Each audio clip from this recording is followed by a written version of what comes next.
Hello dear student, how are you? I hope all of you are good and all of you are doing great. लो जी, आप लोगों के demand पे आप लोग बहुत दिन से डिमांड कर रहे थे कि सर बिजनेस स्टडी का जो है वो सब्जेक्टिव मॉडल पेपर का सोल्यूशन लेके आइए। तो लो, इस वीडियो में मैं आप लोगों को बिजनेस स्टडी का 2024 के एग्जाम के लिए झारखंड एकेडमिक काउंसिल जेक बोर्ड की तरफ से जो मॉडल पेपर रिलीज किया गया है, उस मॉडल पेपर का मैं आप लोगों को सब्जेक्टिव टाइप का क्वेश्चन हिंदी और इंग्लिश दोनों में बताने वाला हूं। हिंदी इंग्लिश दोनों में ही एक एक क्वेश्चन का आंसर मैं आप लोगों के लिए लिख के लाया हूं। इतने आसान शब्दों में लिख करके लाया हूं कि बस एक बार देखने के बाद आपको सब चीज जो है वो क्लियर हो जाएगा। आपको कोई भी क्वेश्चन रट्टा मारने का जरूरत नहीं होगा, इतना इजी में समझाएंगे। हमको पता है आप लोग जो है वो ऑब्जेक्टिव में हाई स्कोर कर जाओगे, ऑब्जेक्टिव में 30 on 30 मार्क्स ला लोगे। सबसे ज्यादा आप लोगों को जो है वो सब्जेक्टिव परेशान कर रहा है। हम आप लोगों को ये बता देते हैं कि सब्जेक्टिव जब आप पढ़ लेते हो तो उससे ज्यादा इंपॉर्टेंट होता है कि आपको सब्जेक्टिव लिखना आना चाहिए। जो क्वेश्चन 2 नंबर का है उसको 2 नंबर के हिसाब से लिखना। जो क्वेश्चन 2 मार्क्स का होगा, 2 मार्क्स का क्वेश्चन का आंसर या तो आप एक वर्ड में लिखना, या 3 से 4 सेंटेंस में लिखना, या ज्यादा से ज्यादा 5 सेंटेंस में। उससे ज्यादा आप 2 नंबर का क्वेश्चन मत लिखना। जो क्वेश्चन 3 मार्क्स का होगा, 3 मार्क्स का क्वेश्चन को आप जो है 4 सेंटेंस, 5 सेंटेंस, 6 सेंटेंस, 7 सेंटेंस तक जो है आप उस क्वेश्चन आंसर को लिखोगे, ठीक है। और जो लॉन्ग क्वेश्चन आपको पूछेगा 5 नंबर का, उस 5 नंबर के क्वेश्चन में अगर आपको किसी का विशेषता यानी कि फीचर्स पूछा, किसी का महत्व यानी कि आपका इंपॉर्टेंस पूछा, किसी का उद्देश्य यानी कि ऑब्जेक्टिव पूछा, किसी का कार्य यानी कि फंक्शन पूछा, तब आपको पॉइंट में लिख करके डील करना होगा। और कम से कम आपको कोई 5 पॉइंट लिखना है, उस पॉइंट को लिखो, एरो देके अंडरलाइन करके उसको डील करना है। अगर आप इस तरीके से क्वेश्चन आंसर लिखोगे तो आपका एग्जाम में बहुत ही अच्छे नंबर से आप पास कर जाओगे। ये मत करना कि जो क्वेश्चन आपको 2 नंबर का पूछा है, 2 नंबर का क्वेश्चन आंसर को आप क्या कर रहे हो, पूरे एक पेज लिख दोगे और बोलोगे कि हम तो जो है एग्जाम में बहुत लिखे। हाँ, आप बहुत लिखो एग्जाम में, लेकिन वो क्वेश्चन 2 मार्क्स का था, इसलिए आपको एग्जाम में 2 ही नंबर मिलेगा, ना कि 5 नंबर। हम बस ये समझाने का कोशिश कर रहे हैं कि जो क्वेश्चन जितने मार्क्स का होगा उसको उसी तरीके से लिखोगे। जो 2 नंबर का होगा उसका आंसर या तो एक वर्ड में, या 2 से 3 सेंटेंस, 4 सेंटेंस में लिख देना। जो क्वेश्चन 3 मार्क्स का होगा उसको 6 सेंटेंस, 7 सेंटेंस में लिखना। और जो क्वेश्चन आपका लॉन्ग वाला होगा 5 नंबर का, उसको आप डील करते हुए जो है आप लिखोगे। अगर आप इस तरीके से लिखोगे तो आपका एग्जाम में अच्छा मार्क्स आएगा। बाकी हम आप लोगों को अभी बता ही देंगे कि किस तरीके के क्वेश्चंस आपको किस तरीके से बनाने हैं। 2 नंबर का किस तरीके से लिखना है, 3 नंबर का कितना, और 5 तरीके से किस तरीके से लिखना है, ठीक है। चलो तो हम लोग स्टार्ट करते हैं, और शुरू से लेके लास्ट तक ध्यान से अच्छा से देखना, ठीक है। चलो सबसे पहले हम लोग क्वेश्चन देखते हैं भाई। देखो तो यहां पे हम लोगों को देखो क्वेश्चन नंबर 31 पे क्या बोल रहा है। देखो क्वेश्चन नंबर 31 से लेकर के, देखो 31 से लेकर के हम लोगों का क्वेश्चन नंबर 38 तक 2-2 नंबर का हम लोगों का 8 क्वेश्चन देगा। लेकिन हमको 8 क्वेश्चन नहीं बनाना है, हमको 8 क्वेश्चन से 6 क्वेश्चन बनाना है। तो जब आपको एग्जाम में सब्जेक्टिव क्वेश्चन मिलेगा तो सब्जेक्टिव क्वेश्चन को एक बार आप लोग पढ़ना और देखना कि इस सेक्शन से कौन सा क्वेश्चन बना सकते हैं। जो बना सकते हैं उसको टिक करना, जो नहीं बना सकते हैं उसको क्रॉस लगा देना। 8 में से 6 बनाना है, ये नहीं कि 8 का 8 बना देना, ठीक। आ गया समझ में। अब पहला क्वेश्चन बोल रहा है संगठन को परिभाषित कीजिए, डिफाइन ऑर्गेनाइजेशन, ठीक है। तो हम देखो अपने हिसाब से आप लोगों को संगठन का जो है वो डेफिनेशन समझा रहे हैं। आपको अगर मेरा डेफिनेशन याद हो जाए तो ओके, अगर याद नहीं होता है तो आप जो याद किए हैं वो आप लिख सकते हो। देखो यहाँ पे देखो छोटा आंसर लिखे हैं, बहुत ज्यादा लिखने का जरूरत नहीं है। संगठन क्या होता है, तो बोला साधारण शब्दों में कहें तो संगठन से आशय व्यक्तियों के एक ऐसे समूह से होता है जो एक निश्चित उद्देश्य की प्राप्ति के लिए साथ साथ कार्य करते हैं। यानी व्यक्तियों का एक ऐसा समूह जो एक निश्चित उद्देश्य की प्राप्ति के लिए साथ साथ मिलकर के काम कर रहा है, उन्हीं व्यक्तियों के समूह को संगठन कहा जाता है, ठीक है।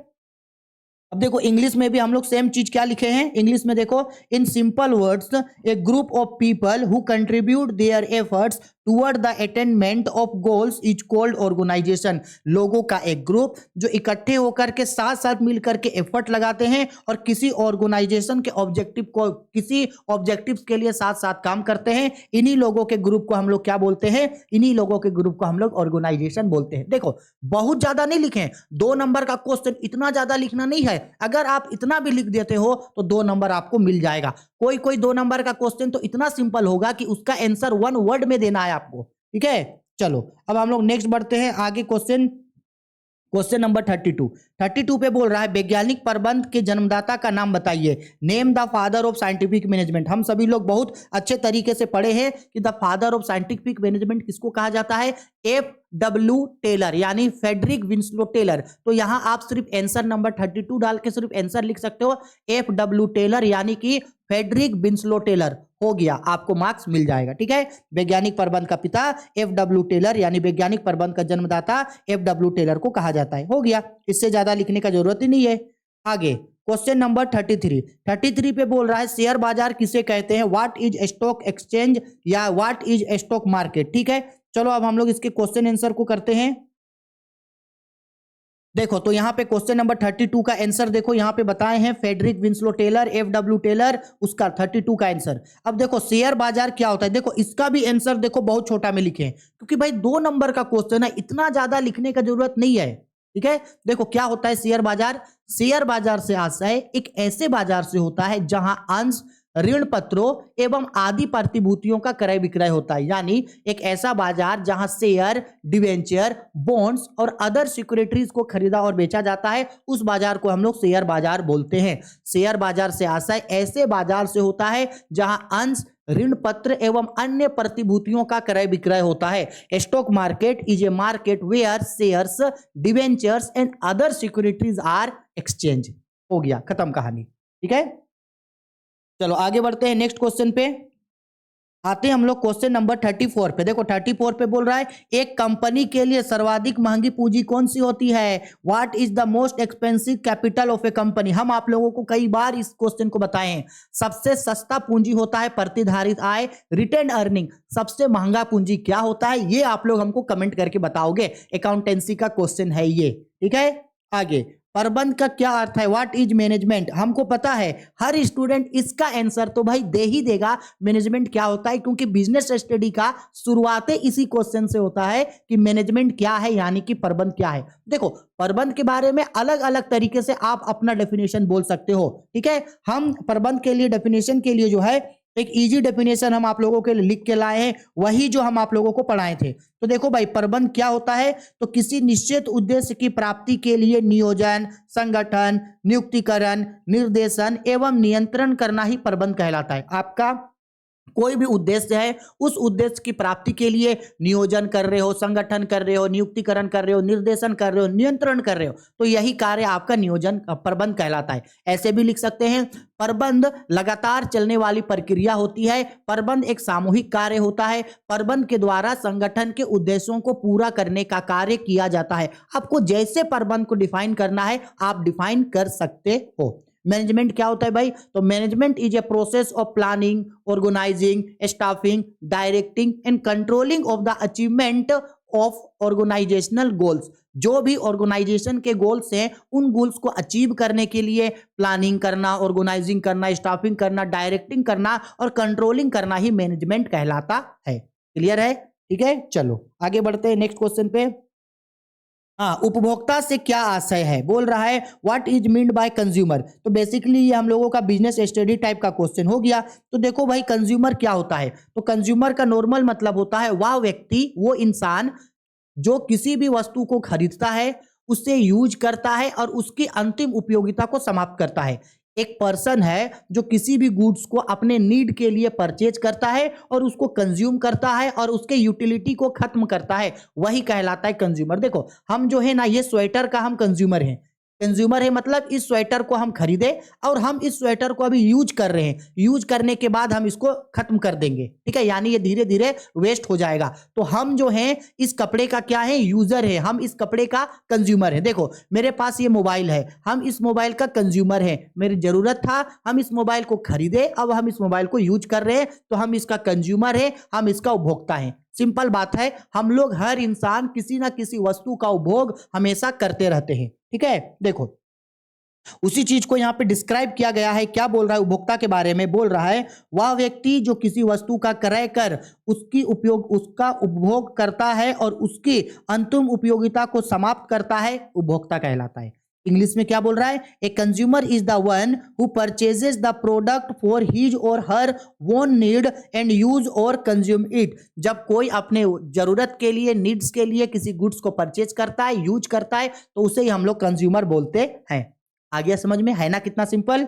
चलो आगे बढ़ते हैं, नेक्स्ट आते हैं हम लोग। अब बोल रहा है लास्ट क्वेश्चन, नियोजन को परिभाषित कीजिए। Define management, define planning. Planning, अच्छा रुको रुको, एक क्वेश्चन छूट गया ना, रुको जी, ये नहीं, ये क्वेश्चन नंबर 37, किस प्रकार का संचार अक्सर अफवाह फैलाता है? Which type of communication often carries rumours. हम पढ़ाए हैं आप लोगों को बिजनेस स्टडी में कि किस तरीके के संचार में सबसे ज्यादा अफवाह पाया जाता है। तो अनौपचारिक संचार, अनौपचारिक संचार बोल लो, या तो फिर अनौपचारिक संदेशवाहन बोल लो, यानी कि इनफॉर्मल कम्युनिकेशन। डायरेक्ट आपको एक वर्ड में आंसर लिख देना है, इनफॉर्मल कम्युनिकेशन। इनफॉर्मल कम्युनिकेशन में सबसे ज्यादा अफवाह पाया जाता है। अनौपचारिक संचार या अनौपचारिक संदेशवाहन में सबसे ज्यादा अफवाह पाया जाता है। एक आंसर में लिख के छोड़ देना आंसर, ठीक है। चलो क्वेश्चन नंबर 38 में बोल रहा है नियोजन को परिभाषित करें। Define planning. हम सबको पता है नियोजन क्या होता है। नियोजन भविष्य में देखने की एक कला है। नियोजन प्रबंध का पहला एवं प्राथमिक कार्य होता है। भविष्य में कौन सा कार्य कब करना है, कहां करना है, कैसे करना है, इसके बारे में पूर्वानुमान लगाना, पहले से अनुमान लगाना ही नियोजन होता है। Planning is a primary function of management. Planning is a process of thinking before doing. Planning is a futuristic process. Planning is a thinking about what to do, when to do, how to do in future. Planning is related to future activity. यही चीज होता है मेरा planning. देखो अब इसका definition में भी हम लोग सेम इसी चीज को पढ़े हैं। तो देखो किस तरीके में सबसे ज्यादा अफवाह, अनौपचारिक संगठन, गलती से लिख दिए, अनौपचारिक संचार लिखना, ठीक है, या अनौपचारिक संदेशवाहन, ठीक है। अनौपचारिक यानी इनफॉर्मल कम्युनिकेशन। इनफॉर्मल कम्युनिकेशन में सबसे ज्यादा अफवाह पाया जाता है, सेम जैसे अनौपचारिक संगठन में पाया जाता है। देखो प्लानिंग के बारे में क्या बोल रहा है, भविष्य में कौन सा कार्य कब, कहां और कैसे करना है, इसके बारे में पूर्वानुमान लगाना ही नियोजन होता है। इंग्लिश में बोला planning is a process of thinking before doing. Planning is thinking about future. Simple बात है, उतना ज्यादा लिखने का जरूरत नहीं है। आपको प्लानिंग के बारे में बहुत कुछ पता है, हमको पता है प्लानिंग के बारे में आप 1 पेज, 2 पेज, 3 पेज लिख सकते हो, लेकिन बेटा उतना ज्यादा लिखने से क्या फर्क पड़ेगा। आपको तो एग्जाम में ये 2 ही मार्क्स का क्वेश्चन है ना। यही क्वेश्चन जब आपको 5 मार्क्स का देता कि प्लानिंग क्या है, तब आप लंबा लिखोगे, लेकिन 2 मार्क्स का क्वेश्चन है तो 2 नंबर के हिसाब से ही लिखोगे। क्लियर है। चलो ये नहीं कि आता है बोल के खूब ज्यादा लिख करके आ जाना उसको और बाकी छूट जाए। अब आते हैं हम लोग 3-3 नंबर का क्वेश्चन में। क्वेश्चन नंबर 49 से लेकर के क्वेश्चन नंबर 46 तक, क्वेश्चन नंबर 39 से लेकर के क्वेश्चन नंबर 39 से लेकर के क्वेश्चन नंबर 46 तक लॉन्ग लॉन्ग क्वेश्चन मिलेगा। 3-3 नंबर का 8 क्वेश्चन होगा। 3-3 नंबर का 8 क्वेश्चन, इसमें से आप लोगों को जो है वो 6 क्वेश्चन बनाना रहेगा। सेम यहाँ भी जब क्वेश्चन मिलेगा तो इसको अच्छा से देखना, और जो क्वेश्चन आपको लगता है नहीं बना पाएंगे उन 2 क्वेश्चन को काट देना, ठीक। अब देखो 39 नंबर क्वेश्चन पे क्या बोल रहा है, प्रबंध एक सतत प्रक्रिया है। कैसे? Management is a continuous process. How? आपको बताना है मैनेजमेंट एक कंटिन्यूअस प्रोसेस क्यों है। देखो पहले समझ लो कि मैनेजमेंट जो है वो कंटिन्यूअस प्रोसेस क्यों होता है। मैनेजमेंट एक कंटिन्यूअस प्रोसेस इसलिए होता है कि जैसे जैसे ऑब्जेक्टिव यानी जैसे जैसे उद्देश्य बदलता है वैसे वैसे प्रबंध यानी कि मैनेजमेंट जो है वो चलता रहता है। जैसे मान लो आपको अगर कोई काम करवाना है तो आप उस काम के लिए मैनेजमेंट करोगे, प्रबंध करोगे। जैसे ही वो काम पूरा हो गया फिर आपको कोई और काम करना है, फिर उस काम के लिए मैनेजमेंट स्टार्ट करोगे। और मैनेजमेंट जो है वो प्लानिंग के साथ ही चलता रहता है। Planning, organizing, staffing, directing, controlling, नियोजन, संगठन, नियुक्तिकरण, निर्देशन, नियंत्रण, हमेशा जो है वो मैनेजमेंट आपका यानी प्रबंध चलता रहता है। प्रबंध कभी भी रुकता नहीं है। अगर आपका उद्देश्य है, अगर आपका ऑब्जेक्टिव है तो प्रबंध यानी मैनेजमेंट हमेशा चलता रहेगा। इसलिए प्रबंध को एक सतत प्रक्रिया यानी कंटिन्यूअस प्रोसेस माना जाता है। और ये प्रबंध का एक विशेषता यानी मैनेजमेंट का एक फीचर होता है। ये management is an continuous process, ठीक है। चलो अब इसको हम लोग एक्सप्लेन करते हैं। देखो अब क्यों भाई, क्यों बोला प्रबंध एक सतत प्रक्रिया है, तो देखो क्या बोल रहा है, प्रबंध एक सतत प्रक्रिया है क्योंकि यह हमेशा चलता रहता है। यह नियोजन के साथ शुरू होता है मगर यह हमेशा चलता रहता है। जैसे ही एक उद्देश्य पूरा हो जाता है वैसे ही दूसरे कार्य के लिए प्रबंध शुरू हो जाता है। यही कारण है कि प्रबंध को एक सतत प्रक्रिया कहा जाता है। ठीक है, देखो इंग्लिश में क्या बोला, management is a continuous process because all the functions of management are performed continuously, क्योंकि मैनेजमेंट के जितने भी काम है वो हमेशा चलता रहता है। Planning, organizing, directing and controlling are performed by all the time in an organization. एक ऑर्गेनाइजेशन में जो है हमेशा मैनेजमेंट चलता रहता है। That's why management is an continuous process, never ending process. अगर आपका ऑब्जेक्टिव है तो मैनेजमेंट होगा। आगे बढ़ते हैं नेक्स्ट क्वेश्चन पे। अब देखो भाई, ये नेक्स्ट क्वेश्चन हम लोग का हो रहा है 40 नंबर पे हो रहा है, वैज्ञानिक प्रबंध की कोई 4 विशेषताएं लिखिए। Right any 4 features of scientific management. अब आपके पास 2 ऑप्शन है। अगर आप 4 फीचर्स यानी कि अगर 4 फीचर्स को लिखते हो, 4 विशेषता को लिखते हो और डील नहीं करना है तो मत करना। अगर चाहे डील करना तो आप उस पॉइंट को लिख करके भी जो है वो डील कर सकते हो। तो देखो चलो भाई, वैज्ञानिक प्रबंध का 4 विशेषताओं को हम लोग जानते हैं क्या क्या होता है 4 विशेषता। तो देखो यहाँ पे पहले हम हेडिंग लिख दिए है, वैज्ञानिक प्रबंध के 4 विशेषताएं निम्नलिखित है। सबसे पहला विशेषता होता है, 4 किया हम 5 लिख दिए। 4 विशेषता, पहला श्रमिकों के कार्य कुशलता में वृद्धि, क्योंकि वैज्ञानिक प्रबंध में मशीनों का यूज किया जाता है। मशीनों को यूज करने से प्रबंधकों के कार्य कुशलता में वृद्धि होती है। पॉइंट नंबर बी, नियमों का सख्ती से पालन करना। वैज्ञानिक प्रबंध में जो नियम बनाया जाता है उन नियमों का सख्ती से पालन किया जाता है।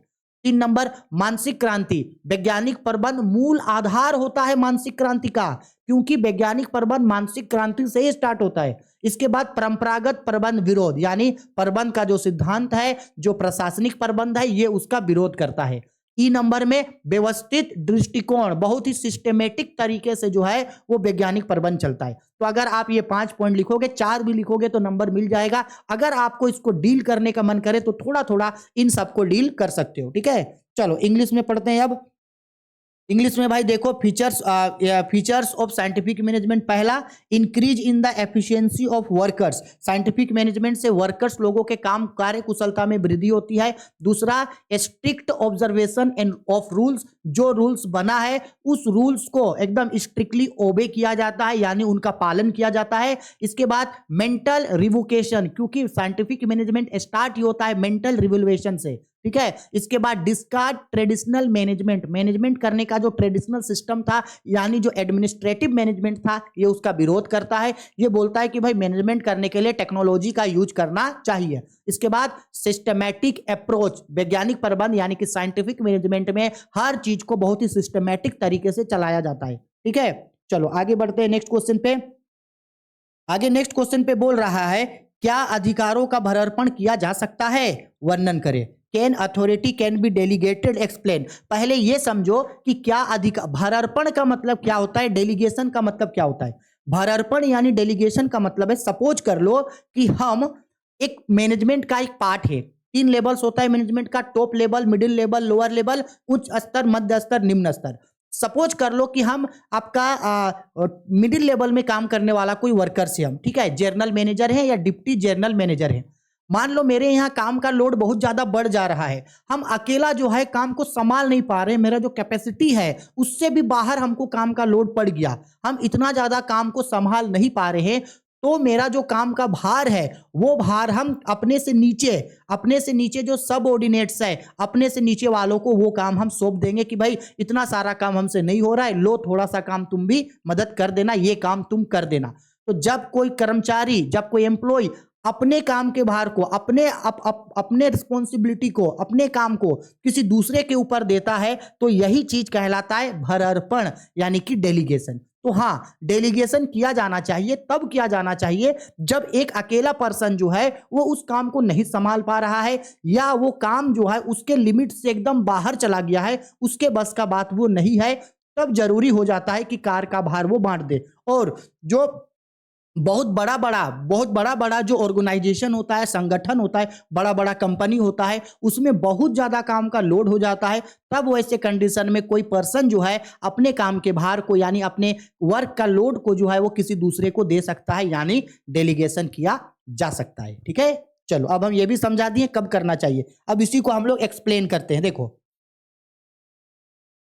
क्या लिख रहे हैं, हिंदी में लिख रहे हैं कि भाई हिंदी में लिख रहे हैं हम लोग, हाँ हिंदी में क्या लिख रहे हैं, हाँ अधिकारों का भरार्पण किया जा सकता है। भरार्पण एक साधन है जिसके माध्यम से एक उच्च अधिकारी दूसरे अधीनस्थ अधिकारी के साथ अपने प्रबंधकीय दायित्वों में हिस्सा बांटता है। यह संस्था की कुशल कार्य प्रणाली के लिए पूर्वक्षेपित आवश्यकता होती है। भरार्पण, देखो अब क्या बोल रहा है, इस चीज को समझना। हाँ, भरार्पण तब होता है जब कोई प्रबंधक अपने अधीनस्थों को अपने कुछ कार्य सौंप देता है, कार्य के साथ साथ उनसे संबंधित अधिकार भी देता है। काम तो देना है, रिस्पॉन्सिबिलिटी देना है, उसके साथ साथ उसके अधिकार यानी दायित्व भी देना है, सॉरी अधिकार यानी कि राइट्स भी देना है।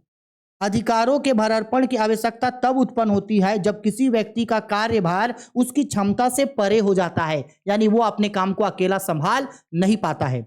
अतः संगठन के लक्ष्यों की प्राप्ति के लिए प्रबंधक अपने अधिकारों का भरार्पण कर सकता है, जिससे संगठन के उद्देश्यों को सरलतापूर्वक प्राप्त किया जा सके। ठीक है, तो यहां भी आंसर में लिखेंगे यस, ये गलती से छूट गया, यहां लिखेंगे yes authority can be delegated, authority can be delegated, इसको लिखना। इसके बाद आगे लिखना delegation of authority refers to the downward transfer of authority from a superior to a subordinate. जो उच्च स्तर पे लोग काम करते हैं वो अपने नीचे वालों को जो है वो अथॉरिटी देते हैं। नीचे वाला ऊपर वालों को नहीं देगा, ऊपर वाला नीचे को देता है। जो सुपीरियर होता है, ऊपर के जो लोग होते हैं अपने नीचे के सबऑर्डिनेट्स को जो है वो डेलीगेट कर सकते हैं। ठीक है, आगे क्वेश्चन पे देखो क्या बोल रहा है, it is the request of efficient functioning of an organization. Delegation take place when a manager poses on his subordinate some of his task or functions together with the necessary authority to perform the task or functions. Delegation is reduce burden of higher level executive। देखो ये बोल रहा है कि delegation तब करना चाहिए जब काम करने का जो लोड है वो उसके कैपेसिटी से बाहर हो जाए और वो अपने काम को संभाल नहीं पाता है, तब वो अपने काम के भार को अपने नीचे वाले सबऑर्डिनेट्स को दे सकता है, जिससे उसके ऊपर काम का जो भार है, जो बर्डन है, वो बर्डन कम हो जाता है। आया समझ में सर जी? देखो और थोड़ा सा कुछ लिखा हुआ है, बोल रहा है it's helps to quick decision making. और डेलीगेशन करने से जो है आप ऑर्गेनाइजेशनल ऑब्जेक्टिव को जल्दी से पूरा कर सकते हो और क्विक डिसीजन ले सकते हो। आया समझ में? ठीक है, चलो आगे बढ़ते हैं। नेक्स्ट क्वेश्चन, आर्थिक नीति से आप क्या समझते हैं? What is meant by new economy policy. यहां गलती से छूट गया, यहां पे होना चाहिए था नई आर्थिक नीति, न्यू इकोनॉमी पॉलिसी। आपको समझना होगा कि 1991 में 1991 को भारत में नवीन आर्थिक नीति बनाया गया था। 1991 से पहले भारत में जो है वो आर्थिक विकास यानी इकोनॉमिक डेवलपमेंट बहुत ज़्यादा पीछे था। हम लोग जो हैं हर चीज़ में पीछे थे। हम लोग बिजनेस के मामले में पीछे थे, यहाँ का जो बाजार था, यहाँ का जो बिजनेस था वो अच्छा से चल नहीं रहा था, इंटरनेशनल बिजनेस हम लोग कर नहीं पा रहे थे, बहुत प्रॉब्लम होता था। तो इन प्रॉब्लम्स को दूर करने के लिए भारत सरकार के द्वारा जुलाई 1991 को, याद रखना 1 जुलाई 1991 को नवीन आर्थिक नीति यानी कि न्यू इकोनॉमी पॉलिसी को बनाया गया। और इस नवीन आर्थिक नीति में मुख्य रूप से 3 महत्वपूर्ण निर्णय लिए गए थे, 3 इंपॉर्टेंट डिसीजंस लिया गया था। एक यहाँ पे बनाया गया था आपका ये उदारीकरण यानी कि लिबरलाइजेशन, निजीकरण यानी कि प्राइवेटिलाइजेशन और वैश्वीकरण यानी कि ग्लोबलाइजेशन। 3 चीजों को जो है यहाँ पे बनाया गया था। इसके बाद भारत को जो है वो अंतर्राष्ट्रीय व्यापार के लिए खोल दिया गया। भारत खुल के अंतर्राष्ट्रीय व्यापार करने लगा, दूसरा देश हमारे देश में व्यापार करने लगे। साथ ही साथ हमारे देश के अंदर का जो घरेलू बाजार था उसका भी उदारीकरण किया गया। और कुछ ऐसा क्षेत्र जो सरकारी क्षेत्र में था जिसका विकास ठीक से नहीं हो पा रहा था, उन चीजों को निजी हाथों में यानी प्राइवेट हाथों में सौंप दिया गया। इस तरीके से जो है वो भारत में 1991 के बाद कई तेजी से जो है वो आर्थिक सुधार हुआ है। यही नवीन आर्थिक नीति यानी भारत का न्यू इकोनॉमी पॉलिसी कहलाता है। क्लियर है? इसी चीज के बारे में देखो यहां पे लिखा गया है। देखो क्या बोल रहा है यहां पे, जुलाई 1991 में भारत सरकार ने आर्थिक संकट से देश को उबारने के लिए आर्थिक विकास की दर में तेजी लाने के लिए महत्वपूर्ण कदम उठाए। नवीन आर्थिक नीति के निर्माण में मूल रूप से 3 महत्वपूर्ण बिंदुओं पर कार्य किया गया, जिसमें भारत में आर्थिक वातावरण को सुधारा जा सके। क्या क्या? उदारीकरण यानी कि लिबरलाइजेशन, निजीकरण यानी कि प्राइवेटाइजेशन, वैश्वीकरण यानी कि ग्लोबलाइजेशन। ठीक, इंग्लिश में भी देखो क्या सेम उसी चीज को बोल रहे हैं। Since July 1991 the government of India has takes several step with the objective of pulling the country out of economic crisis and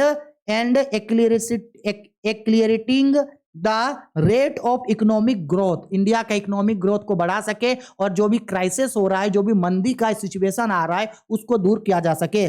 there are 3 main decisions taken in new economy policy 1991। सबसे पहला globalization, दूसरा liberalization और तीसरा privatization. Clear है sir ji? एक एक question बहुत easy से समझाएंगे, भले थोड़ा सा टाइम लगे, लेकिन एक बार में हम आपको मास्टर बना के छोड़ेंगे। ठीक है, चलो आगे बढ़ते हैं नेक्स्ट क्वेश्चन पे। और हाँ, बहुत इंपॉर्टेंट चीज है, एक कोई भी स्टूडेंट ऐसा जो टेलीग्राम चैनल को नहीं ज्वाइन किए हैं, Rahul commerce academy Telegram channel को ज्वाइन कर लो, क्योंकि टेस्ट सीरीज हर सब्जेक्ट का 100 top MCQs, important subjective questions और जितने भी प्रीवियस ईयर के मॉडल पेपर हैं, पीवाई क्यूज हैं, कुछ भी अपडेट है, कुछ क्वेश्चन आप लोगों को देना है, हर चीज हम टेलीग्राम चैनल पे दे रहे हैं। राहुल कॉमर्स एकेडमी को ज्वाइन कर लो, फ्री है भाई, जितना पढ़ना है पढ़ लो। ठीक है, कोई भी दिक्कत डाउट होता है आप हमसे वहां पे बात कर सकते हो। तो Rahul commerce academy Telegram channel को जरूर ज्वाइन कर लेना। चलो भाई आगे बढ़ते हैं नेक्स्ट क्वेश्चन पे। नेक्स्ट क्वेश्चन में बोल रहा है सेबी के क्या उद्देश्य है, what is the purpose of SEBI. हम आप लोगों को लास्ट क्लास में ही जो पढ़ाए थे इस चैप्टर को, सेबी क्या होता है पहले ये समझो। तो हम सबको पता है सेबी का मतलब होता है आपका जो हम लोगों का स्टॉक एक्सचेंज मार्केट है, यानी स्कंद विपणी बाजार है, उस बाजार को 2 तरीके का बाजार होता है। एक होता है हम लोगों का मुद्रा बाजार और एक होता है पूंजी बाजार, यानी मनी मार्केट और कैपिटल मार्केट। मनी मार्केट यानी मुद्रा बाजार को तो आरबीआई कंट्रोल कर रहा है। ये जो हम लोगों का पूंजी बाजार है, कैपिटल मार्केट है, इस कैपिटल मार्केट को कंट्रोल करने के लिए जो है वो सेबी को बनाया गया था। क्लियर है? तो अब ये सेबी जो है वो क्या काम करता है, हम आप लोगों को डिटेल्ड में इस चीज को पढ़ाए थे। एक बार और बता दे रहे हैं सेबी की क्या उद्देश्य है, तो लिख लिए सेबी के उद्देश्य, या आप लिख सकते हैं सेबी के निम्नलिखित उद्देश्य होते हैं। पहला, निवेशकों के हितों की सुरक्षा करना। जो लोग सेबी में यानी स्टॉक एक्सचेंज मार्केट में, स्कंद बाजार में, शेयर मार्केट में पैसा लगाते हैं, उन लोगों को सुरक्षा प्रदान करना। दूसरा, स्कंद विपणी को नियमित करना, यानी स्कंद विपणी बाजार को कंट्रोल करना। व्यापार संबंधी अनाचार को रोकना, अगर कोई भी गलत तरीके का लेन देन हो रहा है मार्केट में तो उसको रोकना। निवेशकों के अधिकारों की सुरक्षा करना, जो लोग पैसा लगा रहा है उन लोगों को शिक्षित करना। इसके बाद बिचौलियों पर निगरानी रखना, जो भी बिचौलिया है, चाहे वो कोई बैंक है, चाहे संस्थान है, या तो फिर कोई भी दलाल है, उन सबको कंट्रोल करने का काम सेबी करता है। ठीक है, चलो इंग्लिश में देखो क्या बोल रहे हैं। ऑब्जेक्टिव्स ऑफ सेबी, पहला, प्रोटेक्ट इंटरेस्ट ऑफ इन्वेस्टर्स के इंटरेस्ट को प्रोटेक्ट करता है। Regulate and control stock exchange market को कंट्रोल और रेगुलेट करता है। कंट्रोल इविल्स ऑफ ट्रेड, जो गलत तरीके का व्यापार होता है, या आप बोल सकते इविल्स ऑफ ट्रेड, या बोल सकते इंटरनल ट्रेड, उसको रोकता है। इसके बाद प्रोटेक्ट राइट्स ऑफ कंज्यूमर्स को एजुकेशन देता है और उन लोगों के राइट्स को प्रोटेक्ट करता है। इसके बाद कंट्रोल टू मीडिएटर्स, यानी जो बिचौलिया लोग होता है उन सबको भी ये कंट्रोल करने का काम करता है। ये सेबी का उद्देश्य होता है, इसी चीज को पूरा करने के लिए सेबी काम करता है। ठीक है, चलो आगे बढ़ते हैं नेक्स्ट क्वेश्चन पे। बोल रहा है नेक्स्ट क्वेश्चन पे, नियोजन एक मानसिक प्रक्रिया है, संक्षेप में स्पष्ट करें। Planning is a mental process, explain in briefly. हाँ भाई, नियोजन करना एक बहुत ही ज्यादा दिमाग वाला काम है। एक पागल आदमी कभी भी, एक मंद बुद्धि का आदमी कभी भी अच्छा नियोजन कर ही नहीं पाएगा। क्यों? क्योंकि नियोजन एक बौद्धिक प्रक्रिया है। Planning is an mental exercise. क्यों? क्योंकि प्लानिंग का मतलब है आप फ्यूचर को देख रहे हो। प्लानिंग का मतलब है फ्यूचर को आप प्रिडिक्ट कर रहे हो कि फ्यूचर में आपको कौन सा काम कब, कहां, कैसे करना है, इसके बारे में अभी से आप अनुमान लगा रहे हो, अभी से आप उसको प्री डिटरमाइन कर रहे हो। ऐसे में अगर आपका दिमाग ठीक से काम नहीं कर रहा है या आप अच्छे तरीके से सोच नहीं पा रहे हो तो आप कभी भी एक सही नियोजन नहीं कर पाओगे। जब आप सही नियोजन कर ही नहीं पाओगे तो क्या आप अपने संगठन को यानी अपने ऑर्गेनाइजेशन को सही तरीके से कभी चला पाओगे? नहीं चला पाओगे। ना तो आप अपने ऑर्गेनाइजेशन को चला सकते हो और ना ही जो आपका ऑब्जेक्टिव है, जो भी उद्देश्य है, आप उसको पूरा कर सकते हो। इसलिए बोला जाता है कि हाँ, नियोजन करने के लिए यानी कि प्लानिंग करने के लिए बहुत ज्यादा सोचने का जरूरत है और ये एक मेंटल एक्सरसाइज है, ये एक मेंटल प्रोसेस है, एक बौद्धिक प्रक्रिया है। इसके लिए बहुत ज्यादा आपको बुद्धि लगाना पड़ता है, क्योंकि अगर आप मैनेजमेंट में सक्सेस होना चाहते हैं तो प्लानिंग अच्छा से करना बहुत ज्यादा जरूरी है। प्लानिंग होगा तो मैनेजमेंट का फंक्शन स्टार्ट होगा। अगर प्लानिंग ही गलत कर दिए तो मैनेजमेंट का फंक्शन बर्बाद हो जाएगा। आप कभी भी अपने उद्देश्य को पूरा नहीं कर पाओगे। इसलिए बहुत ज्यादा जरूरी होता है कि नियोजन के लिए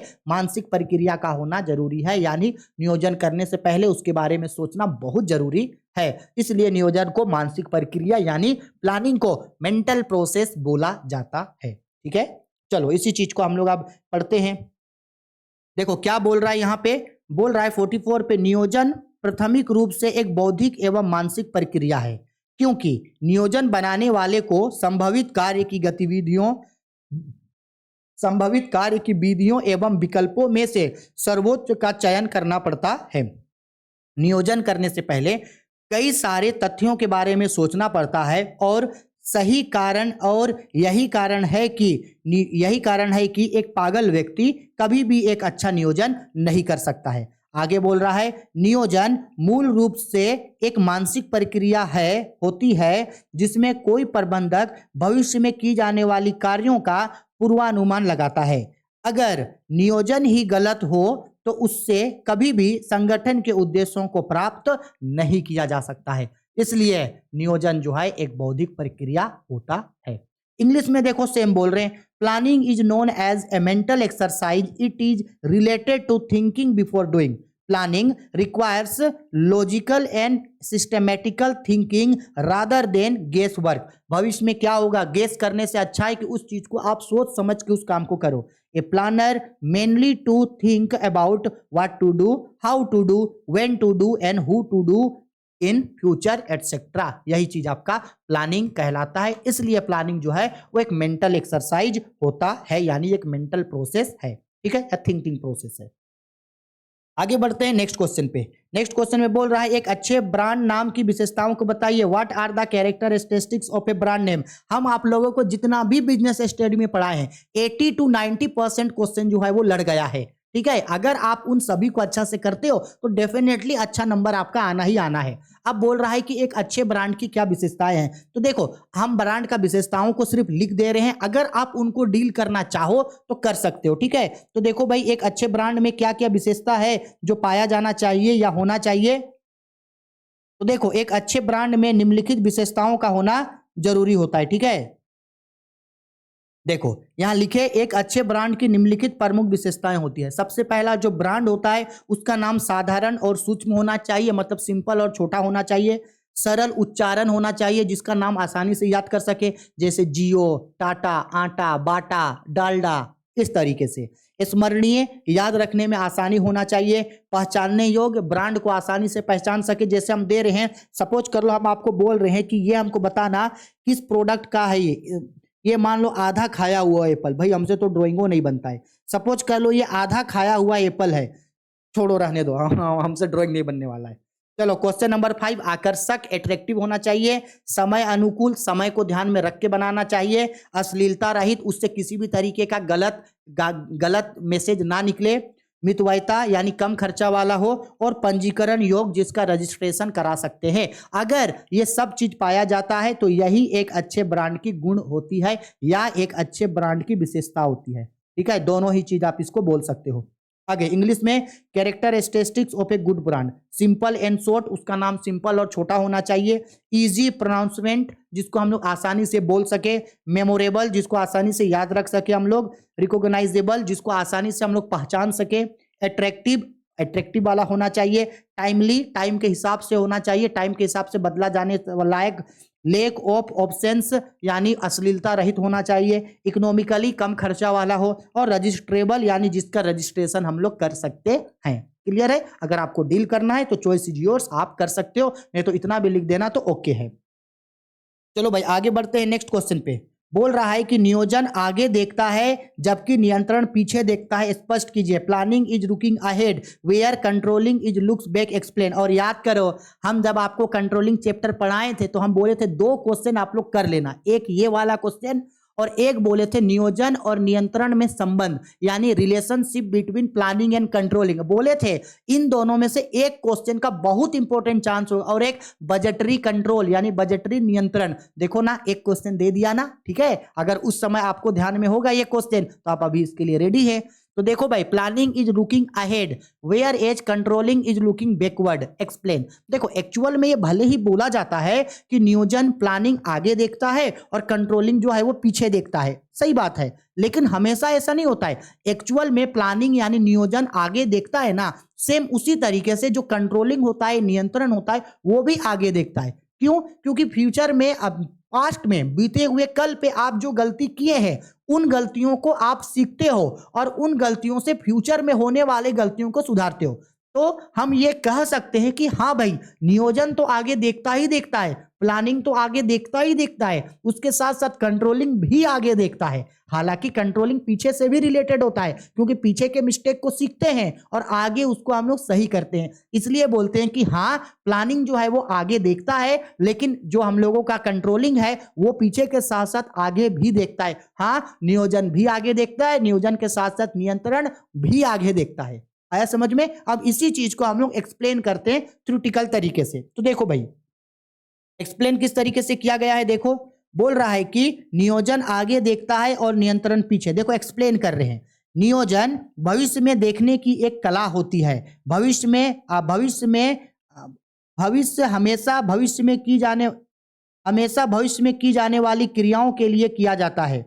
इसलिए यह कहा जाता है कि नियोजन आगे की ओर देखता है। नियोजन हमेशा फ्यूचर के लिए होता है, ठीक है। नियंत्रण पीछे की गई गलतियों अथवा त्रुटियों को सुधारने के लिए किया जाता है। परंतु यदि प्रभावशाली दृष्टि से देखा जाए तो नियंत्रण भी आगे की ओर देखता है। ऐसा इसलिए है क्योंकि वर्तमान निष्पादित कार्य की जांच और तुरंत सूचनाएं प्रदान करना, ताकि कार्य का निष्पादन प्रमापित कार्य से हो सके। कार्यों को तुरंत जांच से कमियों का पता लगाया जा सकता है, ताकि सही समय पर उन्हें दूर किया जा सके। गलतियों का पता लगा के फ्यूचर में उन गलतियों को दूर करो, ठीक है। इस प्रकार नियंत्रण गलतियों का पता लगाता है और उन गलतियों को भविष्य में होने से रोकता है। अतः हम यह कह सकते हैं कि नियोजन एवं नियंत्रण दोनों ही आगे की ओर देखता है, ठीक है। देखो इंग्लिश में भी same. Generally, it is believed that planning is looking ahead while controlling is looking back. However, this is only practically correct. ये सिर्फ practically ही correct है। बोला गया है planning involves looking ahead because plans are prepared by keeping in mind the future condition. Planning हम हमेशा future के लिए करते हैं, फ्यूचर में जो चीज होगा उसको प्रिडिक्ट करके प्लानिंग करते हैं, ठीक है। But at the same time, it should be understood that planning is guided by post experience. Planning आप अच्छा से तभी कर सकते हो जब आपके पास बीता कल का कोई एक्सपीरियंस हो, यानी गलतियों को देखा हुआ हो। बोला गया है on the contrary, controlling involves looking back to the past activities in order to find out deviations from the standards. In that sense, it is a backward looking function. Controlling जो है वो पीछे जो गलतियां हो गया है उन गलतियों को देख करके कंट्रोल होता है, इसलिए कंट्रोलिंग को ये बोलते हैं कि पीछे देखता है। But it should not be forgotten that corrective actions initiated by control functions aims at improving functions performance. लेकिन ये भूलना नहीं चाहिए कि पास्ट में जो गलतियां हुआ है उन गलतियों को देख करके ही फ्यूचर के गलतियों को सुधारा जा सकता है।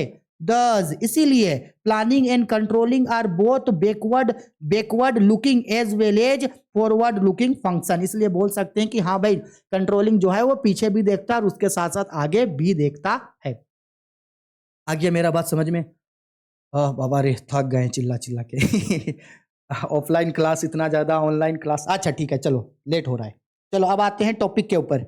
अब देखो लॉन्ग टाइप के क्वेश्चंस। तो बेसिकली लॉन्ग टाइप का क्वेश्चंस में हम लोगों को 47, 48, 49, 50, 51 और 52 टोटल 6 क्वेश्चन देगा। 6 क्वेश्चन में से आपको 4 क्वेश्चन बनाना है। 6 में से 4 क्वेश्चन बनाना है, एक क्वेश्चन 5 नंबर का। इसका आंसर आपको लंबा लंबा लिखना पड़ेगा। विशेषता, महत्व, लक्षण, प्रकार, उद्देश्य, कार्य यानी कि फीचर्स, इंपोर्टेंस, ऑब्जेक्टिव्स, फंक्शंस, इस तरीके का क्वेश्चन देगा तो उसको पॉइंट में लिख करके एरो देकर अंडरलाइन करके डील करोगे। हम पहले भी सिखाए हैं, अभी हम फिर सिखा रहे हैं कि किस तरीके से आपको लिखना है। देखो सबसे पहला क्वेश्चन बोल रहा है, बताओ ये कंज्यूमर प्रोटेक्शन एक्ट बीएसटी का सबसे लास्ट चैप्टर पढ़ाए थे ना। देखो है ये क्वेश्चन पढ़ाए थे बहुत अच्छा से। उपभोक्ता संरक्षण अधिनियम 1986 के अंतर्गत उपभोक्ताओं को उपलब्ध अधिकारों का वर्णन करें। Briefly explain the rights of consumer available under the consumer protection act 1986। क्या राइट्स मिला है, अधिकार हमको पता है।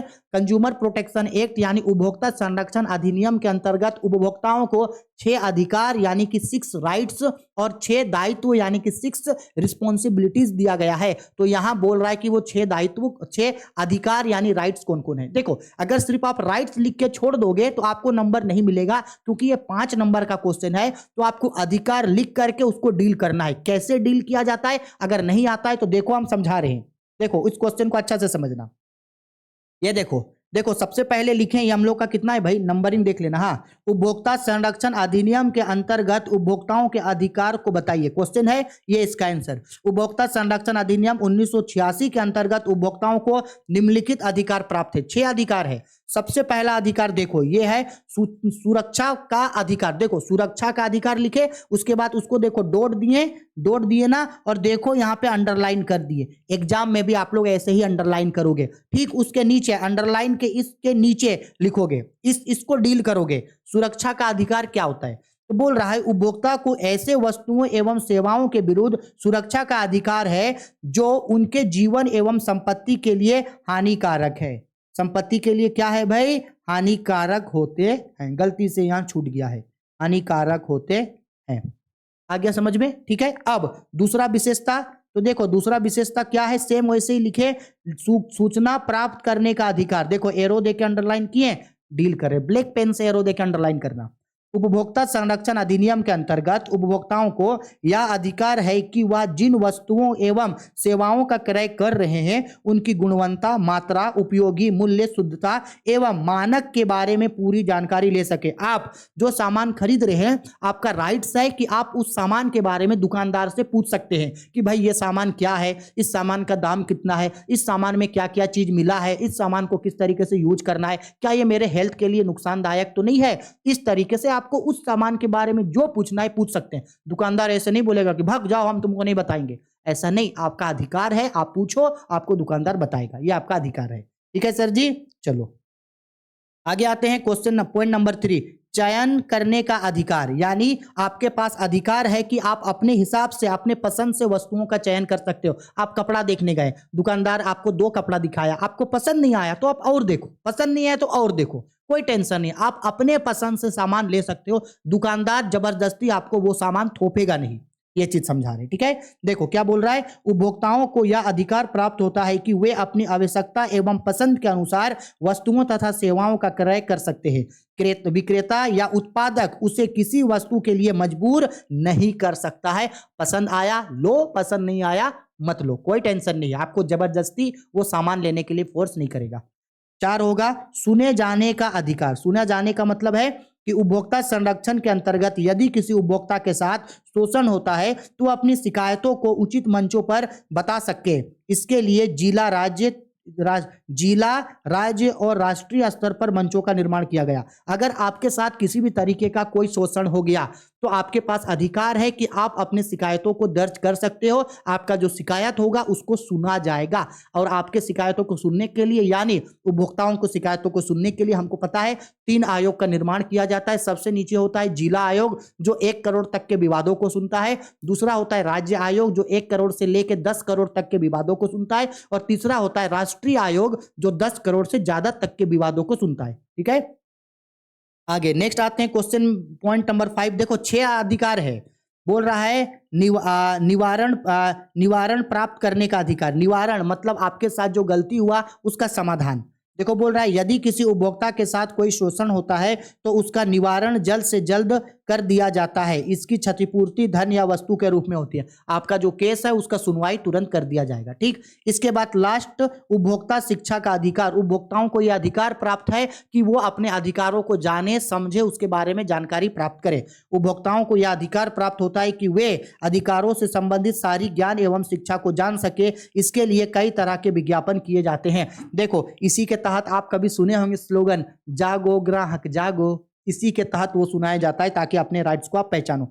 इंग्लिश में देखो भाई सेम वही चीज को लिख रहे हैं, क्या क्या राइट्स होता है। तो देखो लिखा गया है the consumer protection act 1986 as amendment is 1993 provide the following rights to the protection of consumer. Same जो हिंदी में समझाएं सेम इंग्लिश में। सबसे पहला राइट्स टू बी सेफ्टी, सुरक्षा का अधिकार। Consumers have the rights to be protected against the marketing of goods and services which are hazards to life and property. अगर किसी कंज्यूमर के लिए कोई नुकसानदायक वस्तु है तो वह उनसे बच सकता है, उसके लिए मना कर सकता है, यह अधिकार है। इसके बाद दूसरा है राइट टू बी इंफॉर्मेशन। एक कंज्यूमर जो भी वस्तु को खरीदता है, जो भी गुड्स एंड सर्विसेज को खरीदता है, उसके बारे में वो पूरा डिटेल में पूछ सकता है। The consumer protection act lays down that every consumer have the right to be informed about the quality, quantity, purity and standard of goods and services as so to protect himself against unfair trade practices. ठीक है। इसके बाद right to choose. एक consumer का ये rights होता है कि वो अपने पसंद से अपने मर्जी का सामान खरीदे, पसंद नहीं आए तो सामान ना खरीदे। ठीक है, उसी चीज को एक्सप्लेन किया गया है। इसके बाद next point right to be heard. अगर एक कंज्यूमर के साथ कोई भी गलत होता है तो उसके बातों को सुना जाएगा। हियर्ड मतलब होता है सुनने, सुना जाने का अधिकार है उसका। ठीक है। इसके बाद राइट टू बी सीक रिसिडरल। अगर उसके साथ कोई दुर्व्यवहार हुआ है जिससे उसको नुकसान हुआ है, उसके साथ एक्सप्लॉयटेशन किया गया है, तो उनको शिकायतों को सुना जाएगा और जल्द से जल्द उसके लिए जस्टिस किया जाएगा। The consumer have the right to seek consideration against unfair trade practices. The right ensures justice of consumer against exploitation. उसके एक्सप्लॉयटेशन के कारण उसको जस्टिस होगा। राइट, इसके बाद 6 point right to consumers education. Consumers का ये राइट्स होगा कि वो अपने से रिलेटेड या अपने लिए जो भी एजुकेशन है उस एजुकेशन को वो समझे। बोला गया है every consumer have to right to take information about his right and responsibilities against unfair trade practices. Clear है? आई होप जितना समझा रहे सब चीज समझ में आ रहा है। देखो थोड़ा सा वीडियो लंबा बनता है क्योंकि डिटेल में समझा रहे हैं ना, हिंदी इंग्लिश को मैनेज कर लो भाई, थोड़ा सा उतना तो कर ही सकते हो। चलो आगे बढ़ते हैं, क्वेश्चन नंबर आते हैं 48 पे। बोला गया है नियुक्तिकरण प्रक्रिया के विभिन्न कदमों को संक्षेप में समझाइए। Explain in briefly the different step of staffing process. Staffing chapter पढ़ाते समय बहुत ही इजी तरीके से हम आपको एक एक प्रक्रिया को समझाए थे। और स्टाफिंग का यानी नियुक्तिकरण का टोटल 10 प्रक्रिया होते हैं, 10 स्टेप्स होता है, 10 प्रोसेस, 10 स्टेप होता है, जिससे हम लोगों का स्टाफिंग जो है वो पूरा होता है। बहुत डिटेल्ड में अच्छा से समझाए थे आप लोगों को, एक बार और समझा रहे। और देखो वीडियो पसंद आ रही है तो प्लीज लाइक करो, शेयर करो, कमेंट करो, ज्यादा से ज्यादा दोस्तों के बीच शेयर करो। भाई आपको फायदा मिल रहा है, अपने दोस्तों को भी फायदा दो इसका। कि सेल्फिश हो आप लोग, सेल्फिश मत बनो, थोड़ा सा दोस्तों को भी जोड़ दो। ठीक है। चलो अब हम लोग जानते हैं कि भाई क्या क्या प्रोसेस होता है नियुक्तिकरण का, पहले हिंदी में देयर आफ्टर इंग्लिश में। तो देखो क्या बोल रहा है यहाँ पे, नियुक्तिकरण की निम्नलिखित प्रक्रिया होती है। देखो सबसे पहला देखो यहाँ पे पॉइंट नंबर 1 लिखे। देखो क्या लिखा गया है, मानव शक्ति की आवश्यकताओं का मापन। ये हेडिंग है। अब इसको इस तरीके से एरो दे के अंडरलाइन कर देना और इसको डील करना। सबसे पहला काम होता है मानव शक्ति का आवश्यकताओं का आकलन। सबसे पहले आपको यह देखना पड़ता है कि आपके संगठन में कितने लोगों का जरूरत है। 10 लोगों का जरूरत है, 20 लोगों का जरूरत है, 100 लोगों का जरूरत है, 1000 लोगों का जरूरत है। सबसे पहले लोगों का जरूरत है या नहीं यह देखा जाता है। तो देखो वही चीज को बोला, यह नियुक्तिकरण का पहला कदम होता है। इसमें यह देखा जाता है कि एक संगठन में कितने संख्या में कर्मचारियों की आवश्यकता है, कितने लोग चाहिए। ठीक, इसके बाद दूसरा विशेषता देखो, दूसरा विशेषता क्या होता है, नौकरी विश्लेषण, एरो दे के अंडरलाइन करके लिखेंगे। नौकरी विश्लेषण का मतलब है जितना वैकेंसी है, अगर मान लो कि 1000 लोगों का जरूरत है तो भाई 1000 लोगों के पास क्या क्या डिग्री होना चाहिए, कितना पढ़े लिखे होने चाहिए, क्या उसके पास होना चाहिए, ये चीज देखा जाता है नौकरी विश्लेषण में कि कौन कौन सा पोस्ट के लिए कितना कितना जगह खाली है। या नियुक्तिकरण का दूसरा कदम होता है, इसमें इसमें किस पद पर कौन सही होगा और योग्यता क्या होगा यह तय किया जाता है। दो हो गया मानव संसाधन नियोजन करना और दूसरा सरकार नौकरी विश्लेषण। अब भर्ती, ये पॉइंट नंबर 3 है भर्ती। भर्ती का मतलब होता है कि एक संगठन में जितना भी खाली पद है उस खाली पदों का जानकारी लोगों को देंगे और लोगों को फॉर्म भरने के लिए प्रोत्साहित करेंगे। तो वही बोल रहा है, इसके अंतर्गत व्यक्तियों को संगठन के रिक्त पदों की जानकारी दी जाती है और उन्हें आवेदन भरने के लिए प्रोत्साहित किया जाता है। 3 हो गया, मानव संसाधन नियोजन हो गया, नौकरी विश्लेषण हो गया और भर्ती। ठीक है, अब आते हैं पॉइंट नंबर 4। पॉइंट नंबर 4, हर चीज को अच्छा से याद रखना, बहुत इंपॉर्टेंट क्वेश्चन है, मॉडल पेपर से कुछ क्वेश्चन तो पूछेगा। ठीक है, चौथा होता है चयन, इसको भी डील करेंगे। चयन का मतलब है जो लोग भर्ती हुआ था उनमें से जो पर्सन सही है उस पर्सन को हम लोग जो है वो चुनेंगे। चयन कर लिए, ठीक है, पढ़ लेना समझ में आ जाएगा।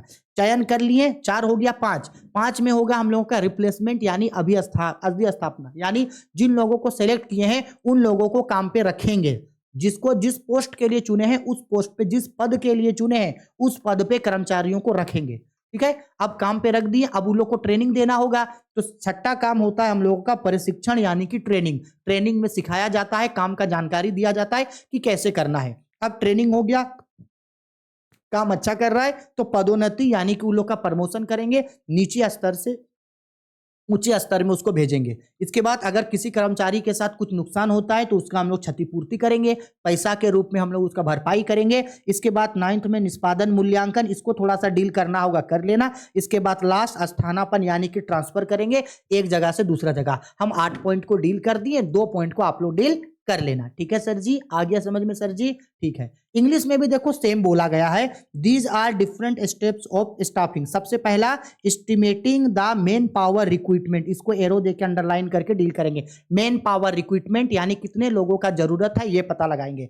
It is the first step of staffing process in this concern with determining the ensuring that the organization will have an adequate number of qualified person available at the proper time। कितने लोगों का जरूरत होगा ये देखा जाता है, जिसको बोला जाता है एस्टिमेटिंग द मेन पावर, या आप इसको ह्यूमन रिसोर्स मैनेजमेंट, HRM भी आप इसको बोल सकते हैं, ह्यूमन रिसोर्स मैनेजमेंट हो गया। दूसरा जॉब एनालिसिस। जॉब एनालिसिस में देखेंगे कि उस पर्सन के पास कितना क्वालिफिकेशन होना चाहिए, उसके पास कितना जो है वो एबिलिटी होना चाहिए। ठीक, इसके बाद भर्ती करेंगे, रिक्रूटमेंट। रिक्रूटमेंट मतलब उन लोगों को बताएंगे कि देखो भाई इतने सीट खाली हैं, इन सीट्स के लिए जो है उन लोग को जानकारी देंगे और उन लोगों से जो है वो फॉर्म भरवाएंगे।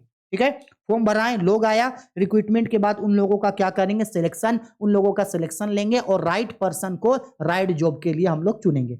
इसके बाद जब चुन लिए तो उसके बाद हम लोग क्या करेंगे, उसका प्लेसमेंट एंड ओरिएंटेशन, मतलब काम पे लगाएंगे। जिस जिस पोस्ट के लिए जिसको जिसको चुने हैं उसको उसको उस पोस्ट पे हम लोग लगा देंगे। अब जब लगा दिए फिर उसके बाद हम लोग को उसको ट्रेनिंग देना होगा, तो उन लोगों को ट्रेनिंग देंगे जिससे उन लोगों को नॉलेज हो और काम को और ज्यादा अच्छा से वो लोग कर सके। इसके बाद प्रमोशन एंड कैरियर प्लानिंग, जो अच्छा काम करेगा उन लोग को प्रमोशन करेंगे, मतलब लोअर लेवल से मिडिल लेवल ऐसे ऊपर हम लोग उसको भेजते जाएंगे। इसके बाद कंपनसेशन, अगर किसी एम्प्लॉय के साथ कुछ हो जाता है तो उसको हम लोग को कंपनसेशन देंगे हम लोग। इसके बाद परफॉर्मेंस अप्राइजल, यानी कि जो जितना प्रपोजल देखेंगे कि कौन कितना अच्छे तरीके से काम कर रहा है, इसके बाद जो है वो ट्रांसफर करेंगे, एक जगह से दूसरे जगह हम लोग उसको भेजेंगे। ये जो है ये प्लानिंग का, ये जो है हम लोगों का स्टाफिंग का प्रोसेस होता है। ठीक है, चलो आगे बढ़ते हैं नेक्स्ट क्वेश्चन पे। हाँ जी, समन्वय प्रबंध का सार है, क्या आप इस कथन से सहमत हैं? कारण दीजिए। Coordination is the essence of management, do you agree, give reason. हम बोले थे कि भाई फर्स्ट लेसन से जो हम 5 क्वेश्चन आप लोगों को लिखाए थे और बोले थे इन्हीं 5 में से कोई एक क्वेश्चन आएगा 5 नंबर में, देखो आ गया। समन्वय प्रबंध का सार है, समझाए थे, बहुत अच्छा से समझाए थे।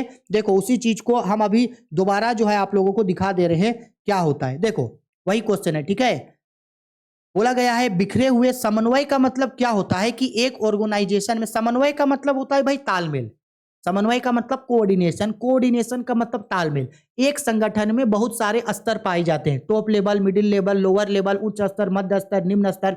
इतने सारे कर्मचारी काम कर सकते हैं, इतने सारे विभाग हैं, इतने सारे उप विभाग हैं, इतने सारे डिपार्टमेंट, इतने सारे सब डिपार्टमेंट, इतने सारे लोग काम करते हैं, इतने सारे लोग काम करते हैं। तो कोऑर्डिनेशन के द्वारा उन सभी को टीम वर्क में बांधा जाता है, उन सभी को एक साथ काम कराया जाता है। अगर कोऑर्डिनेशन नहीं होगा तो लोग साथ साथ मिलकर के टीम वर्क में काम नहीं करेंगे। कोऑर्डिनेशन नहीं होगा तो जितने भी ऑर्गेनाइजेशन के लेवल हैं उन लेवल्स में कभी भी अच्छे तरीके से कनेक्शन जो है वो नहीं बन पाएगा।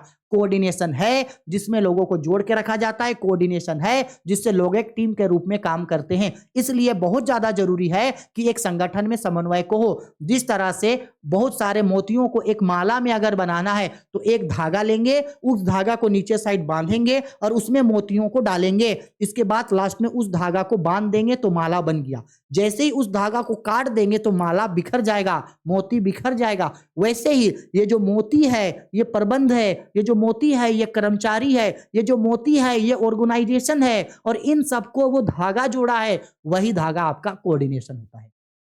बहुत इंपॉर्टेंट होता है कोऑर्डिनेशन किसी भी ऑर्गेनाइजेशन के लिए। अगर कोऑर्डिनेशन नहीं तो टीम वर्क नहीं, कोऑर्डिनेशन नहीं तो तालमेल नहीं, कोऑर्डिनेशन नहीं तो ग्रुप एफर्ट देखने को नहीं मिलेगा, कोऑर्डिनेशन नहीं तो ऑब्जेक्टिव को ग्रुपिकली कभी भी पूरा नहीं किया जा सकता है। इसलिए कोऑर्डिनेशन का होना बहुत ही ज्यादा जरूरी है। इसलिए बोला जाता है कि मैनेजमेंट का रीढ़ का हड्डी होता है coordination. Coordination is an essence of management, सार है उसका, बेस है उसका। ठीक है, चलो भाई इसी चीज को देखो हम यहाँ एक्सप्लेन किए हैं, आप लोग पढ़ लेना, क्योंकि हम बहुत बार आप लोगों को समन्वय पढ़ाए हैं, बहुत बार पढ़ाए हैं। ठीक है, चलो स्क्रीनशॉट ले लो इसका, पढ़ लेना, कोई भी दिक्कत होगा हमें ना, क्योंकि समय थोड़ा ज्यादा जा रहा है। इंग्लिश में भी देखो सेम वही होता है, कोऑर्डिनेशन मतलब बहुत डिटेल्ड में पढ़ाए थे। ठीक है, चलो आगे बढ़ते हैं, क्वेश्चन नंबर 50 पे आते हैं। देखो 50 नंबर क्वेश्चन पे क्या बोल रहा है, कार्यशील पूंजी से क्या तात्पर्य है, कार्यशील पूंजी की आवश्यकताओं को प्रभावित करने वाले घटकों को बताइए। कार्यशील पूंजी मतलब वर्किंग कैपिटल।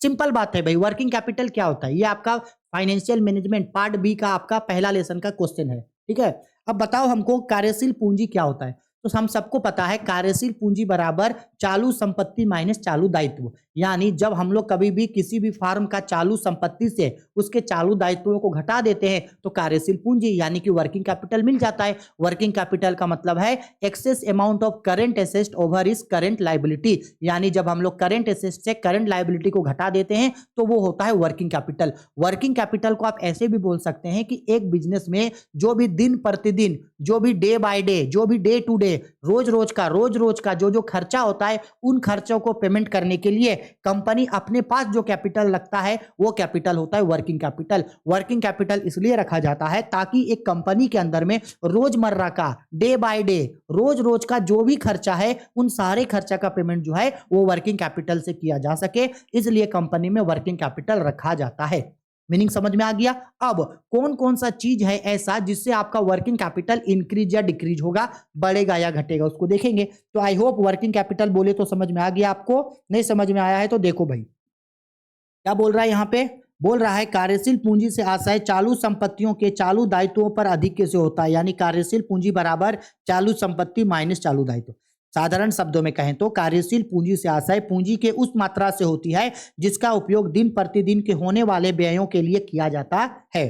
चालू संपत्तियों का योग ही कार्यशील पूंजी होता है। यानी करेंट एसेट का जो टोटल होता है वही वर्किंग कैपिटल का टोटल होता है। देखो यहाँ पे फॉर्मूला लिखा, कार्यशील पूंजी बराबर चालू संपत्ति माइनस चालू दायित्व। ठीक है, अच्छा से इसका स्क्रीनशॉट ले लो। ठीक है, अब कार्यशील पूंजी की आवश्यकताओं को प्रभावित करने वाले घटक, कौन सा ऐसा चीज है जिससे आपका कार्यशील पूंजी बढ़ेगा या घटेगा। तो सबसे पहले व्यवसाय की प्रकृति, दूसरा व्यवसाय का आकार। अगर आपको इन सारे पॉइंट्स को डील करना हो तो डील कर देना, कोई दिक्कत नहीं है। व्यवसाय की प्रकृति, व्यवसाय का आकार, अनुमान उधार, प्राप्त उधार, परिचालन दक्षता, व्यवसाय की मौसमी प्रकृति, बाजारी प्रतिस्पर्धा यानी कि कंपटीशन, व्यवसायिक चक्र यानी कि बिजनेस साइकिल, और लास्ट होता है हम लोगों मुद्रास्फीति, इसके बाद उत्पादन चक्र, इसके बाद लास्ट होता है हम लोगों का विकास की संभावनाएं। ये सब चीज है जो हम लोग का कार्यशील पूंजी को प्रभावित करता है। ठीक, अब आगे बढ़ते हम लोग क्वेश्चन नंबर 50 पे।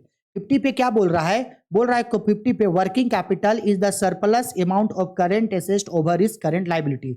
Working capital indicates the liquidity level of business for managing day by day expenses. Day by day का जो खर्चा है उस एक्सपेंसेस को बियर करने के लिए वर्किंग कैपिटल रखा जाता है।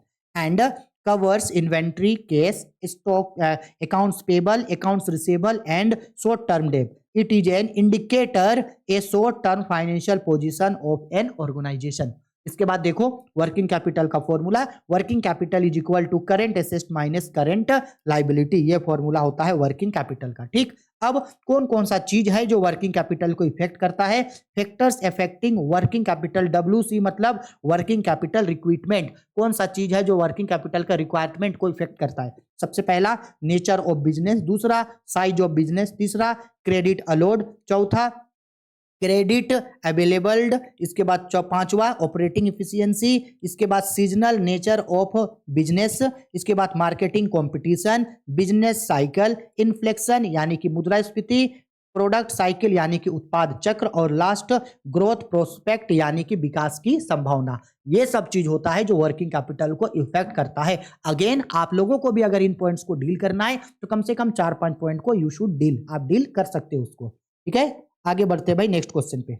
नेक्स्ट क्वेश्चन पे आते हैं। क्वेश्चन नंबर 51 बोल रहा है संदेशवाहन की कौन कौन सी बाधाएं हैं, वर्णन करें। What are the barriers of effective communication describe. हम गलती से हिंदी वालों के लिए ना गलती से हमसे छूट गया था, हम जो है उसको डील करना जो है वो गलती से छोड़ दिए थे। हम आप लोगों को टेलीग्राम पे इसका आंसर भेज देंगे। हाँ, लेकिन एक संदेशवाहन में कौन कौन सा बाधाएं हैं हम बता देंगे, और बिजनेस स्टडी पढ़ाते समय हम आप लोगों को बताए थे। देखो समझा दे रहे हैं संदेशवाहन की कौन कौन सी बाधाएं होती है। तो बेसिकली बच्चा लोग देख लो, संदेशवाहन हिंदी इंग्लिश दोनों ही स्टूडेंट देख लेना इसको अच्छा से। ठीक है, संदेशवाहन का मेनली जो है वो आपका 4 बाधाएं होती है। सबसे पहला होता है आप लोगों का अर्थ संबंधी बाधाएं यानी कि साइमेट्रिक बैरियर्स। साइमेट्रिक बैरियर्स के अंदर ये सब चीज आपका आता है। दूसरा आता है आपको मानव वैज्ञानिक बाधाएं यानी कि साइकोलॉजिकल बैरियर्स। साइकोलॉजिकल बैरियर्स के अंदर ये सब चीज आता है। तीसरा होता है हम लोग का संगठनात्मक बाधाएं यानी ऑर्गेनाइजेशनल बैरियर्स, उसके अंदर में ये सब चीज आता है। फिर लास्ट आता है ऑर्गेनाइजेशन, एक आता है व्यक्तिगत बैरियर्स बाधाएं, इसको बोला जाता है पर्सनल बैरियर्स। क्या बोला जाता है भाई? पर्सनल बैरियर्स बोला जाता है, उसके अंदर ये सब आता है। तो एक संगठन की ये जो है वो बाधाएं होते हैं। आपको इन्हीं सब चीजों को पॉइंट बाय पॉइंट करके जो है वो थोड़ा सा डील करना था। हिंदी वालों का गलती से छूट गया हमसे, उसके लिए सॉरी। हम टेलीग्राम पे इसका आंसर आपको भेज देंगे। हाँ, इंग्लिश वालों के लिए एक्सप्लेनेशन कर दिए हैं। देखो भाई, there are 4 barriers which effect communication. कुछ कुछ बैरियर्स के बारे में बताएं।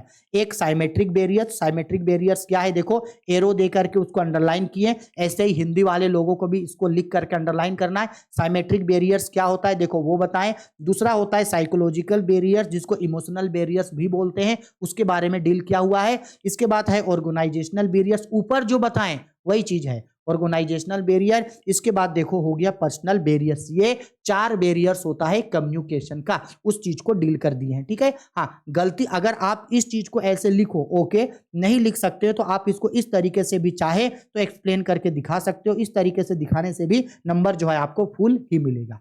ठीक है, तो ये होता है कम्युनिकेशन का बैरियर, यानी जब संदेशवाहन करते हैं तो ये बैरियर होता है। ठीक है, चलो आगे बढ़ते हैं भाई।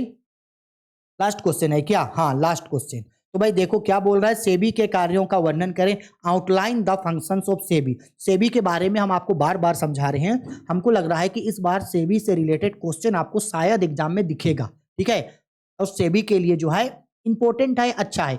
सेबी कुछ नहीं है, सेबी एक ऑर्गेनाइजेशन है जो आपका, सेबी एक संस्थान है जो क्या करता है, जो पूंजी बाजार होता है यानी कि जो कैपिटल मार्केट है उसको कंट्रोल करने का, उसके रेगुलेट करने का काम करता है, ताकि जो भी इन्वेस्टर्स लोग, जो भी लोग उस मार्केट में पैसा लगा रहे हैं उन लोगों का पैसा ना डूबे, उन लोगों से किसी भी तरीके का जो है वो चीट ना हो, और भी कई तरीके का काम जो है वो सेबी करता है। तो देखो बेसिकली सेबी का जो काम है, सेबी के काम को बेसिकली कितने भागों में बांटा गया है, तो देखो ध्यान से समझना। हाँ, अच्छा से समझा रहे हैं, पहले हिंदी में समझो फिर इंग्लिश में। तो यहां लिख दिए हैं सेबी, यानी सेबी का फुल फॉर्म देख लो भाई, भारतीय प्रतिभूति एवं विनिमय बोर्ड, यानी stock exchange board of India. SEBI ये इसका फुल फॉर्म है। ध्यान से समझना, सेबी के कार्यों को 3 भागों में बांटा गया है। ये सेबी का पहला कार्य होता है सुरक्षात्मक कार्य, जिसमें सेबी सुरक्षा से संबंधित कार्य करता है।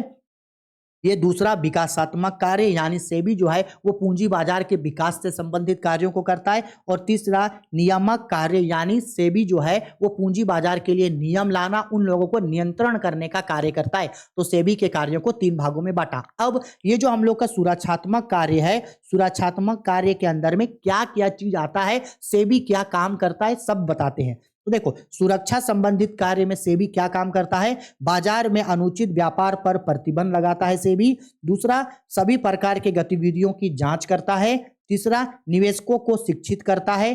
चौथा, निवेशकों के हितों की रक्षा करता है। और पांचवा, आंतरिक व्यापार पर रोक लगाता है। तो ये इसका सुरक्षा संबंधी कार्य है। सेम सुरक्षा के बाद आता है विकासात्मक कार्य मतलब डेवलपमेंट। तो विकासात्मक कार्य में बिचौलियों को प्रशिक्षित करने प्रदान करता है, यानी जो मेडिएटर्स होते हैं, ब्रोकर्स होते हैं, उन लोगों को एजुकेशन देता है। ऑनलाइन व्यापार की अनुमति देता है, ऑनलाइन व्यापार करने का परमिशन दे देता है। नए निर्गमन के लिए अभिगोपन को ऐच्छिक करता है, यानी बातों को छुपा के रखता है। इसके बाद अनुसंधान आयोजित करना तथा सभी को इसकी जानकारी देता है और पूंजी बाजार को विकसित करने का कार्य करता है। अब तीसरा कार्य क्या था, नियमन कार्य। तो नियमन कार्य में क्या करता है, बाजार को विनियमित करता है, यानी बाजार को कंट्रोल करता है। म्यूचुअल फंड सहित सामूहिक निवेश योजनाओं की कार्य प्रणाली को पंजीकरण यानी उनका रजिस्ट्रेशन करवाता है। इसके बाद कंपनी द्वारा अधिग्रहण बोली को विनियमित करता है। फीस एवं अन्य शुल्क लगाता है। बिचौलियों का पंजीकरण यानी कि मेडिएटर्स का जो है वो रजिस्ट्रेशन करवाता है। तो ये जो है उसका नियमन से संबंधित कार्य है। ठीक है, 3 काम होता है, तीनों में 5-5 पॉइंट यानी 15 पॉइंट हम लोग डील कर लिए।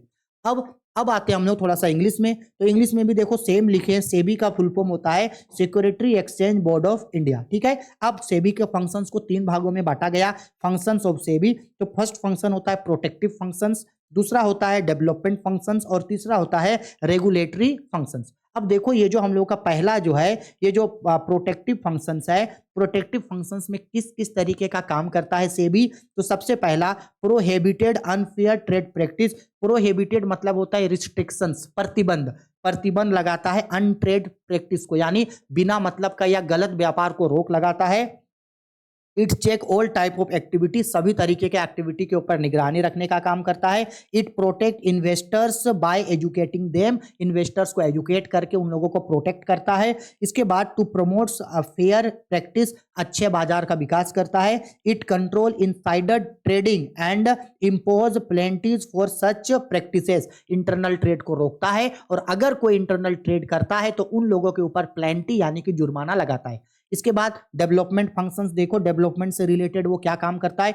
सबसे पहला काम करता है प्रोवाइड ट्रेनिंग टू मेडिएटरीज को ट्रेनिंग देने का काम करता है। दूसरा परमिटेड टू ऑनलाइन ट्रेडिंग का परमिशन देता है। It help to made underwriting of new issue personal options. इसके बाद provide useful information about market के बारे में सब जानकारी देता है। इसके बाद flexible approach for capital market के बारे में हर तरीके का जानकारी देने का काम करता है। इसके बाद रेगुलेटरी फंक्शंस यानी कि नियम कानून बनाने का भी काम करता है। पहला रेगुलेट सिक्योरिटी मार्केट के लिए जितना भी नियम कानून टर्म एंड कंडीशंस लाना है सब ये लेकर के आता है। Question number B, it registered and regulate the working of collectively investment schemes including mutual funds, अलग अलग तरीके के स्कीम्स के बारे में लोगों को बताता है। इसके बाद it regulate take over bids by companies, company के जो बिड्स होते हैं उनको रेगुलेट करता है। इसके बाद इट रजिस्टर ब्रोकर्स, सब brokers and other player in the market में जो भी ब्रोकर्स हैं, मेडिएटरी इंटरमीडिएटरीज हैं, उन सभी का जो है वो रजिस्ट्रेशन कराने का काम करता है। और सबसे last, it conducts inquiries, inspections and audits of stock exchange. जरूरत पड़ता है तो अगर स्टॉक एक्सचेंज मार्केट में कोई भी गड़बड़ी हो रहा है तो उस गड़बड़ी के ऊपर निगरानी रख के उनका इंस्पेक्शंस, आप कभी भी आकर के उसका इंस्पेक्शन वो कर सकता है। ये होता है सेबी का मेन फंक्शन। ठीक है, आई होप आपको एक एक क्वेश्चन बहुत अच्छा से हम समझा दिए, हिंदी इंग्लिश दोनों में सब क्वेश्चन हम आप लोगों को समझा दिए हैं। इसी तरीके से 1 बाय 1 हम आप लोगों के सभी सब्जेक्ट का जो है ऑब्जेक्टिव तो पहले ही पढ़ा चुके हैं, और सब्जेक्टिव भी जो है हम 1 बाय 1 आप लोगों को पढ़ा देंगे। भले थोड़ा सा लेट हो लेकिन हम आप लोगों को जल्द से जल्द जो है वो सारे सब्जेक्ट का सब्जेक्टिव पढ़ा देंगे। और इसके साथ साथ ही जो है इंपॉर्टेंट क्वेश्चन टेलीग्राम चैनल को जरूर ज्वाइन कर लेना, क्योंकि वहां सभी सब्जेक्ट का 100 एमसीक्यूज का सेट दे रहे हैं, साथ ही साथ मोस्ट इंपोर्टेंट सब्जेक्टिव क्वेश्चन दे रहे हैं, कुछ एक्स्ट्रा क्वेश्चन दे रहे हैं, कुछ भी न्यूज, कुछ भी update, PDF, PYQs, model paper, हर चीज हम आप लोगों को टेलीग्राम पे फ्री में अवेलेबल करवा रहे हैं। तो टेलीग्राम चैनल को ज्वाइन कर लेना। टेलीग्राम चैनल पे जाकर सर्च करो राहुल कॉमर्स एकेडमी, और वहां पे जाकर के आप उसको जरूर ज्वाइन कर लीजिएगा। ठीक है, चलो वीडियो पसंद आई है तो लाइक करो, शेयर करो, कमेंट करो। कोई भी दिक्कत, डाउट, परेशानी है तो बेझिझक वीडियो के कमेंट बॉक्स पे कमेंट करके आप हमको पूछ सकते हैं। ठीक है, चलो बाय, टेक केयर।